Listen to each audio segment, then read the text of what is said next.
Ohio State spring game in the books. Doug Lesmerises, Stephen Means, Nathan Baird here at Ohio Stadium. Always stars in the spring. Sometimes they're real, sometimes they're not. Defensively, Nathan Baird, who did you think was especially good on this Saturday? So we've been talking all spring about the emergence of the young cornerbacks, the whole secondary in general, but today I thought Jordan Hancock had some really big moments. There was a series where he had 2 PBUs back-to-back that set up then what was a sack on third down. It was the defense's best performance of the day, the best single series of the day for the defense, and it was an interesting mix of like first-string guys, but also guys who you think are twos, and he's one of them, but he's probably making a move. I think it's going to be interesting to watch when we get to the fall, when we get to opening day. Today the starters were Denzel Burke and Cam Brown. It would make complete sense to me if that's the starters on opening day. But I think Ohio State increasingly feels like it has 3 at least Big Ten starting quality cornerbacks. I think that's critical to what the improvement they want to make on defense.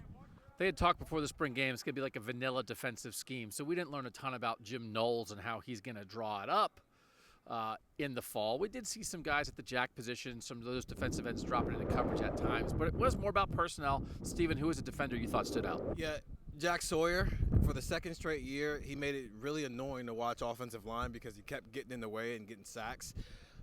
There have been times, especially when we were in there for the Student Appreciation Day practice, and we really got to see some competitive stuff where the defensive line was beating the offensive line time and time again. And that can be a good thing, that can be a bad thing, depending on how you want to look at it. But Jack Sawyer won today over Paris Johnson in a situation where you've got a 5-star defensive lineman and the #1 tackle from the 2020 recruiting class. Jack Sawyer won that day. He got a couple of sacks. He got a couple of pressures, even though Paris held his own at times. But Jack Sawyer, once again, for a second straight spring game, stood out. But also, he did some Jack stuff. They dropped him back in coverage on one of the plays where Jackson Smith-Njigba caught the touchdown pass on one of his only catches of the day. So, yeah, once again, Jack Sawyer, MVP of the spring game.